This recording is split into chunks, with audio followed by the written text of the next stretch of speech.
We've been able to increase the number of onboards that each team member is doing, at the same time reduce the failures to launch and increase the speed through the pipeline. You don't often get all of those wins.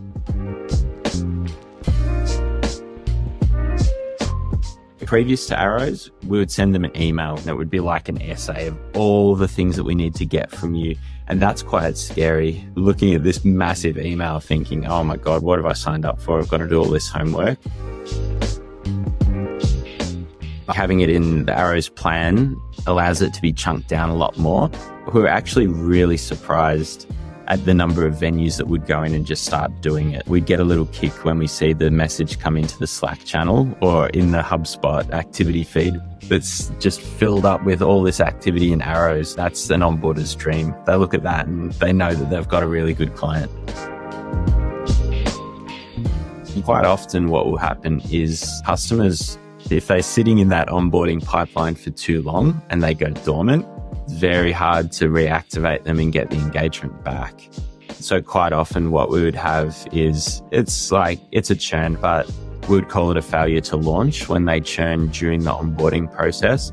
And we used to see lots and lots of those because we would lose the momentum and energy in the onboarding. And so they would drop off.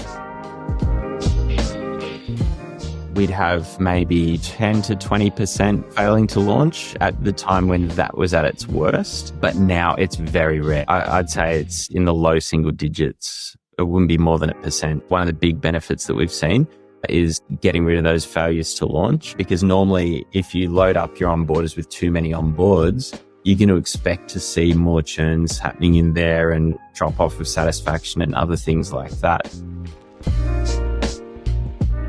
For our onboarders, it means that they get a holistic view of where their customer's at just from looking at HubSpot.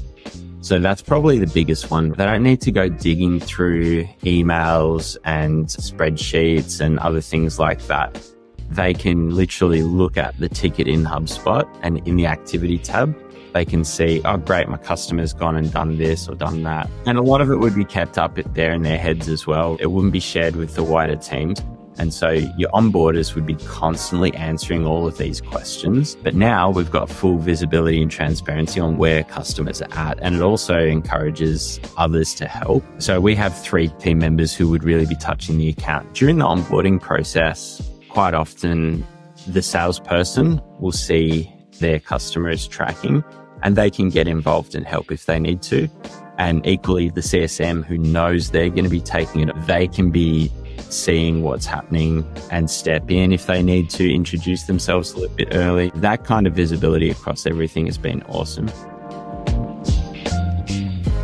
So I'm equating the use of Arrows heavily with our ability to support more onboards. So by putting Arrows in, what it's allowed us to do is the 2 onboarders, each of those onboarders is able to manage on average 10 onboards in the month. It was around 4 prior to that. I'd put that down to having everything collected for them at the start. So there's not as much time spent in trying to get customers on the phone, trying to get them on a Zoom, trying to get them to answer things via email. We're able to speed up and handle a lot more just by collecting all of that in Arrows.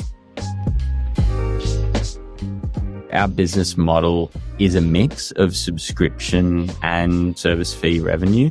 So in order for us to be successful, our clients need to be successful, our restaurants need to be successful, and they need to be utilizing the products and they need to be getting the benefits in order for us to win. That comes back to a really critical piece there during onboarding. We have to make sure that they're set up for success at the start. Otherwise, they're not going to get the benefits that they signed on for.